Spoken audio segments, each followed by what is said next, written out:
पाकिस्तान को यह लगता है कि कश्मीर उसका है और 1984 में लगता था कि सियाचिन ग्लेशियर भी उसी का है। लेकिन पाकिस्तान यह नहीं जानता कि क्या कश्मीर और क्या सियाचिन ग्लेशियर, पूरा पाकिस्तान ही हिंदुस्तान का है। और हमारी आज की कहानी इसी पर है कि कैसे भारतीय सेना ने 1984 में ऑपरेशन मेघदूत से पाकिस्तान से सियाचिन ग्लेशियर जीता। कहानी शुरू होती है 1972 के शिमला समझौते से। कश्मीर में एलओसी का नक्शा एक बिंदु पर आकर रुक गया, NJ 9842, और इसके आगे बस इतना लिखा था, फिर उत्तर में ग्लेशियरों की ओर से। इस अस्पष्टता का फायदा उठाकर पाकिस्तान 70 के दशक से सियाचिन पर अपनी दावेदारी मजबूत करने के लिए विदेशी पर्वतारोहण अभियानों को परमिट दे रहा था।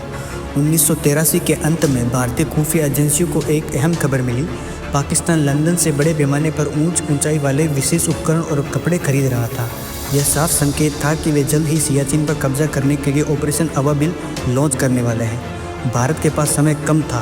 सेना के अधिकारियों ने तत्काल कार्रवाई का फैसला किया। ऑपरेशन का कोड नेम रखा गया मेघदूत। यह नाम इसलिए चुना गया क्योंकि इस ऊंचाई पर जहां पैदल चलना असंभव था, वायुसेना के चीता हेलीकॉप्टरों को बादलों के बीच से सैनिकों को पहुंचाना था।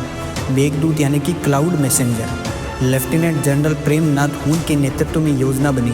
13 अप्रैल 1984 बैसाखी के दिन, जब पाकिस्तान हमले की उम्मीद नहीं कर रहा था, भारतीय सेना ने अपने सबसे कठिन मिशन शुरू किया। 4 कुमाऊं रेजिमेंट और लद्दाख स्काउट्स के जाबाज सैनिकों को, जो पहले अंटार्कटिका में भी ट्रेंड हो चुके थे, वायुसेना के हेलीकॉप्टरों से ग्लेशियर के ऊपर एयर ड्रॉप किया गया। इन सैनिकों ने -50 डिग्री सेल्सियस के तापमान और 20,000 फीट की बर्फीली चोटियों पर चढ़ाई की। कैप्टन संजय कुलकर्णी के नेतृत्व में पहले प्लाटून ने सबसे महत्वपूर्ण दर्रे बिलाफोंड ला पर कब्जा किया। इसके तुरंत बाद सियाला और ग्योंगला दर्रे भी सुरक्षित कर लिए गए। जब पाकिस्तानी सेना अपनी योजना के अनुसार कुछ दिन बाद वहां पहुंची तो उन्होंने देखा कि सभी रणनीतिक ऊंचाइयों पर पहले ही भारतीय तिरंगा फहरा रहा था।